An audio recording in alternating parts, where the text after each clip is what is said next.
Presented by ईबिक्स cash, हर खुशी के लिए काफी है।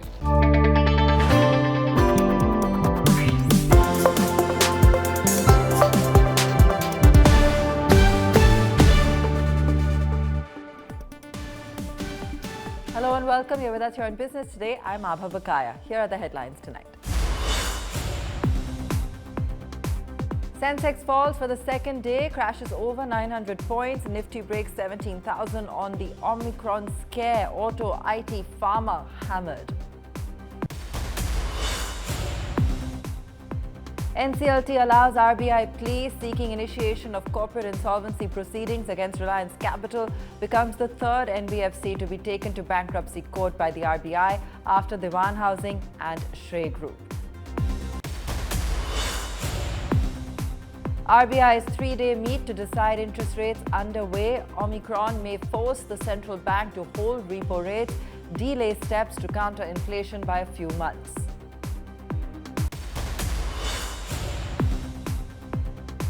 Omicron threat continues to rise. 7 fresh cases detected in Maharashtra. 9 members of a family in Jaipur infected.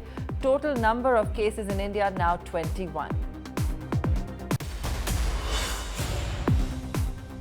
Tata to hike prices of its commercial and personal vehicles from the 1st of January, joins others like Maruti, Honda, Renault and Mercedes in passing on increased costs to customers.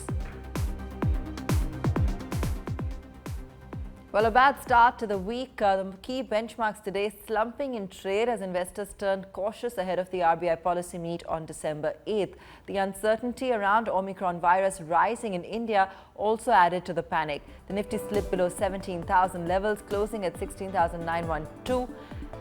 That's down 284 points. The Sensex down 949 points, closing at 56,747. We saw weakness across the board. 49 of the 50 Nifty stocks closed in the red. IT, FMCG, auto, financials leading to broad-based selling. IndusInd Bank down 3.7%. Tata Consumer down 3.3%. Bajaj Finserv down 3.2%. Airtel and also TCS, some of the top laggards of the day. The only gainer was UPL. Broader markets also inching lower with the S&P BSE mid-cap and small-cap index ending the day down 1.35% each. Meanwhile, the India VIX was up 9% at 20.08, giving you a sense of the kind of volatility that's currently gripping the markets.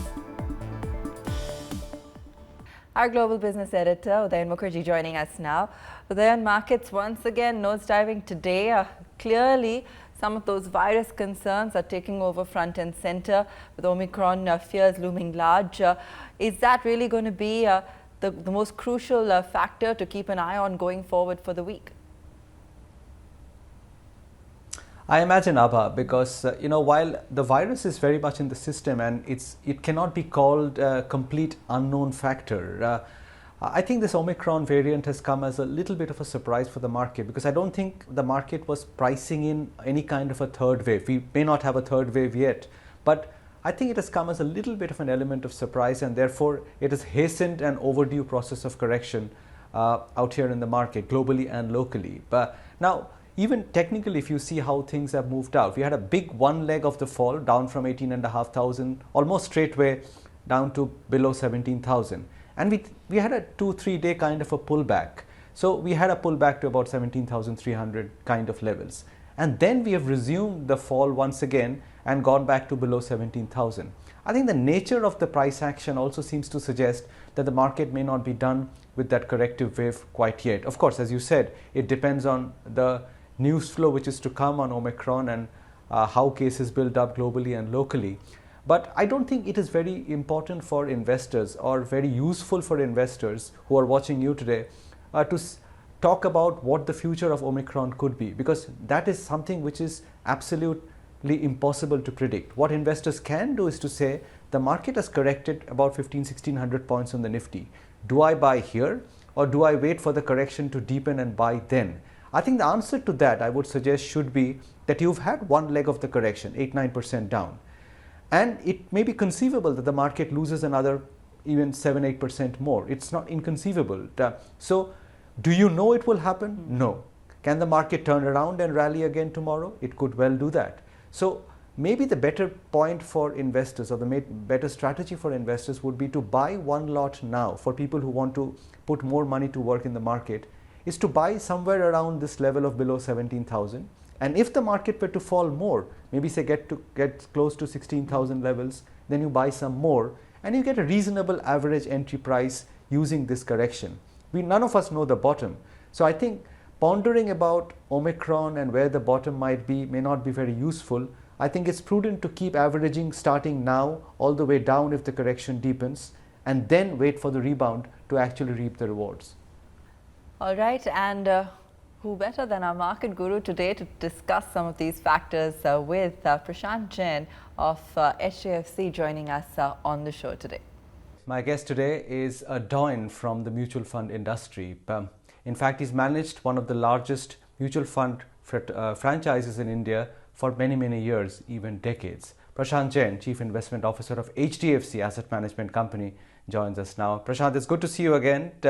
It's an interesting time for the market as well, because after many months and quarters, we have a whiff of a correction. And of course, it's brought about by another variant of the pandemic, or the variant of the COVID virus again. Do you fear at any level that these successive waves which are coming about, just when you think that you've seen the worst of the pandemic, could dent the confidence in an earnings recovery and in a market recovery which had come about and taken hold over the last many months? Udayan, I'm an optimist by nature, and I think the way we have recovered from the first wave and even the impact of the second wave on the economy and on the markets was quite limited. So I feel optimistic that the third wave will also pass. Of course, I mean, sometimes the inconceivable is possible, but I don't see this derailing the economy or the profit growth.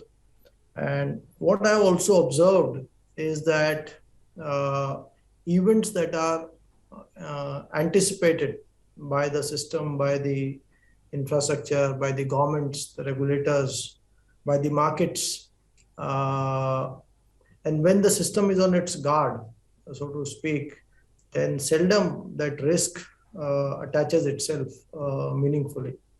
And after the experience of last 2 years, I think the entire system world over is on its guard. So I think it is unlikely to my mind that this should cause any material challenges.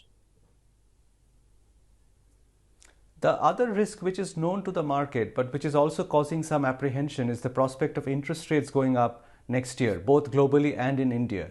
Would you say the same that you just said of the COVID, that of this variant, that it is also a known risk and therefore it should not derail the market significantly, or is it too fundamental to be ignored? Oh, there, I think it depends on the time frame what you talk. See, if you take a longish view of India, then we have lived with far higher interest rates, both locally and even in US.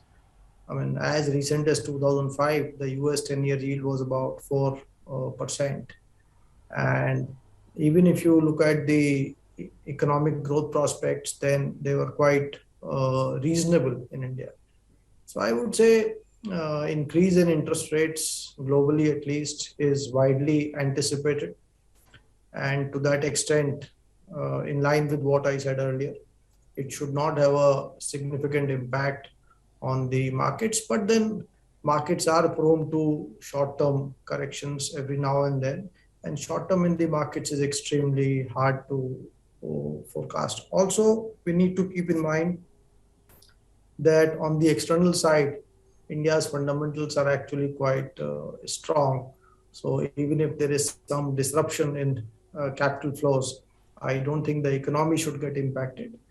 But stock markets are always prone to short-term change in flows or sentiment. So, but medium to long term, I think we should be able to handle that reasonably well. So let me ask you a long-term question then, Prashant, because you are a long-term investor at heart. What about the other risk in this market, which is valuations? Because we've seen that over long periods of time, when you enter the market at a average P multiple of which is close to the average, which is 15, 16 for India, your returns tend to be over the longer term close to that 15 odd %. But when you buy at a P multiples of over 20, often the long-term returns are also quite subpar. They are not 15, 16%. Is that risk present in the market today, that investors who are entering today should not expect very high returns, that they should moderate their expectations because of the entry point? Then I think that's a point extremely well made, and I would agree with you almost in entirety. That these are markets which are close to fair valuations. If you look at the last 10, 15-year returns, markets have yielded about, I think, 13 and 11% CAGR respectively, which is in line with the nominal GDP growth over the last 10 and 15 years. India's market cap to GDP or P multiples are also closer to long-term averages, maybe 10% higher or 10% lower. So I would agree with you that from here onwards, medium to long term, we definitely need to moderate our return expectations and not go by what has happened over last 2 years. And returns, to my mind, should be in line with the nominal GDP growth rates. Just two things more I would like to point out here. If this cost of capital stays lower than longer term averages for a while, it could be mildly supportive of higher multiples. And second, I think more important is that over long periods, it is the growth which is the real driver of returns and not variations in multiples. You can go back and see, the Indian markets have been at high P's, at low P's. Yes, near term, the returns can get impacted, but over really long periods, it is growth which is the real driver of returns, and the impact of change in multiples is actually quite small. Prashant, Abha also joining in here. Wanted to get an understanding from you, given some of the context that you just laid out for us, where you really see growth coming from going forward. Do we look more at the domestic economy? Do we look at some of the old economy names perhaps that you see a value in at these levels? Where do you see that growth opportunity given the kind of market that we've all been watching go from record to record over the last few months? No, I think, let me comment on the economy probably first. And I think this, the outlook for the economy is actually much better than it was pre-COVID, surprisingly. Okay. And the reasons for that are diverse, but it's, I think, almost all segments of the economy, whether it is consumption, private investment, infra investments, exports, the outlook is quite good. See, after quite a bit, we are seeing wage inflation in white collar wages. And that's a very important, very reliable long-term indicator. And I think that should be supportive of consumption.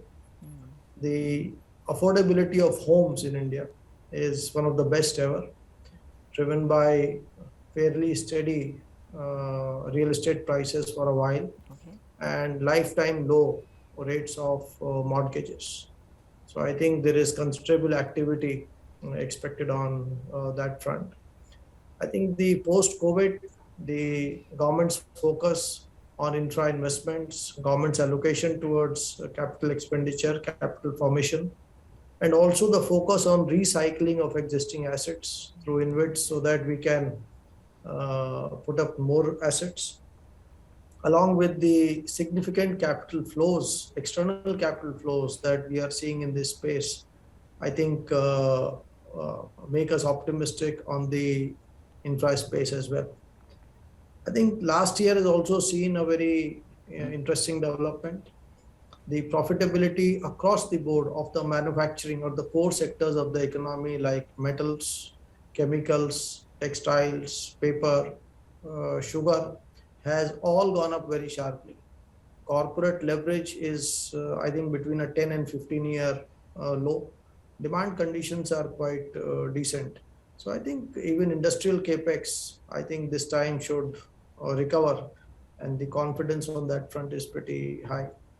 And finally, I think what has happened, due to the disruption in the supply chain caused in China due to COVID and the over dependence on that single country has led to a keen desire amongst buyers to de-risk or adopt a China plus one strategy. And given the fact that India's manufacturing wages are half of China, and this country offers scale, availability of skilled manpower, land, resources, etc., and the support of the government by way of PLI scheme, tariff, non-tariff policies, I think even the outlook for India gaining export share is pretty decent. So I firmly believe that the outlook for economic growth for India over next few years is probably much better than what we have experienced in the last 10 to 15 years. Watch the full interview on businesstoday.in in conversation with Prashant Jain. Now, the Monetary Policy Committee of the RBI began its 3-day meeting today. The committee will announce its decision on increasing or holding interest rates on Wednesday. While it was widely expected that rates could be hiked a little in view of rising inflation, the Omicron scare has thrown a spanner in the works. The past 10 days have brought back nightmares for various sectors. Even as travel and other economic activity was taking off, Omicron, the latest COVID variant, may force monetary policy makers to pause. With the economy chugging along and no credible threat on the horizon to derail it, the central bank was expected to focus its energy on containing inflation. But no longer. RBI may now hold rates till it is more certain about the readiness of the economy to face the Omicron challenge. There are so many uncertainties around the place, around the growth, travel restrictions being put in place, different other restrictions. Probably, I mean, if the virus spread increases, so there will be other restrictions put in place. So there has emerged a lot of uncertainty in the growth environment, economic activity going forward. The just concluded festive season witnessed a healthy pickup in retail demand. This, coupled with solid macro numbers including satisfactory export growth, better than expected manufacturing and services PMI, GST returns and economic growth indicators, had set the stage for a return to the normalization of the monetary policy. This meant a small 15 to 25 basis points increase over the present rates, which are the lowest in the past 21 years. The only clear and present danger was from price rise, which has been the bane of middle class for the past few months.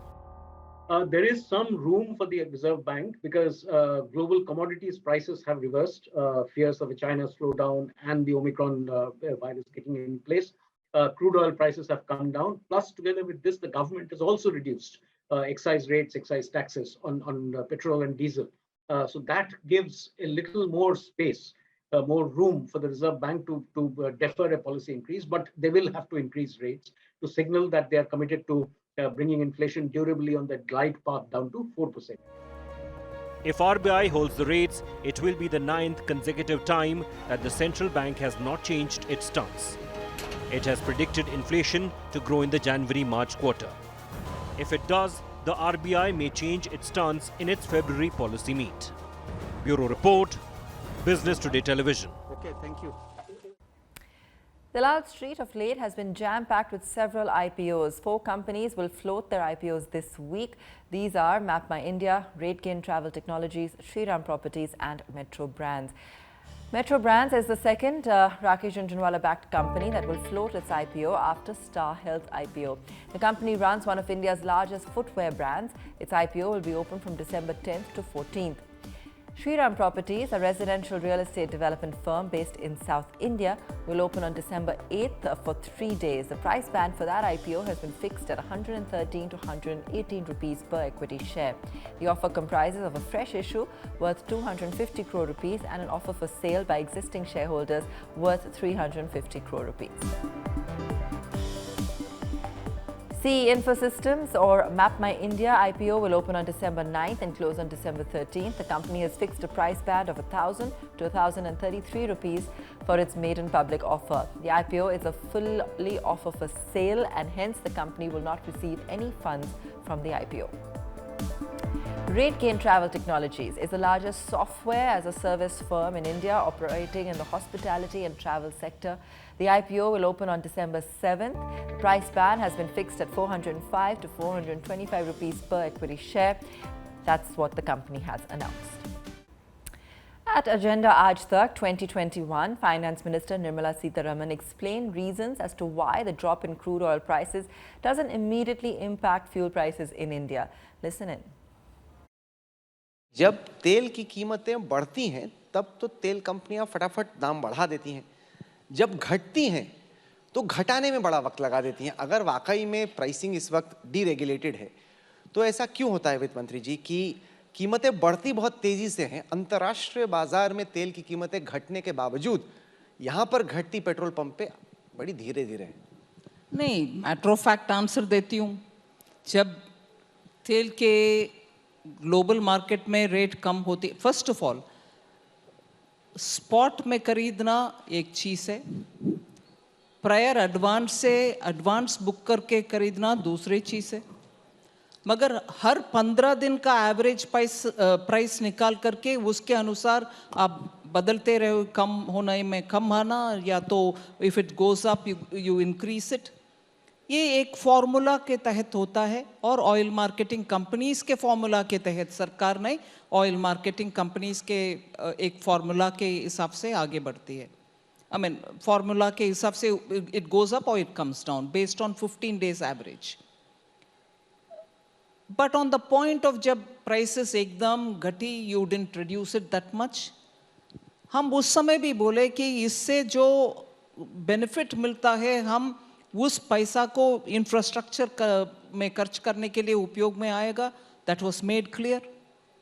जब increase होता है ये 15 days average को wait करके ही increase करते हैं।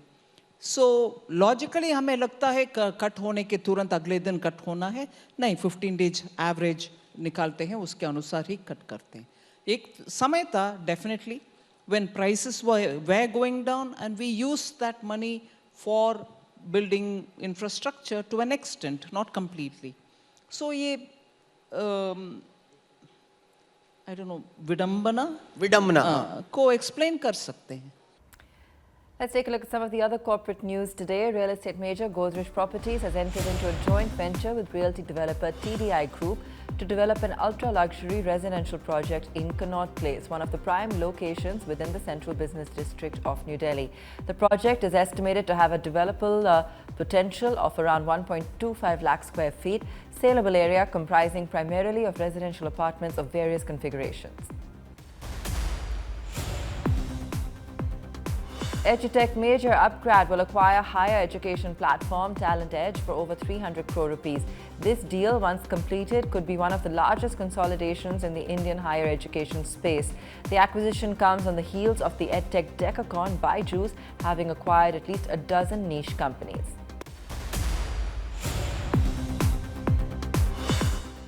Tata Power and the Indian Institute of Technology Madras have signed an MOU. In a statement issued Monday, Tata Power said it will collaborate with IIT Madras to pursue advanced research in areas of future technology. The agreement also includes campus recruitment opportunities to postgraduate students of IIT Madras.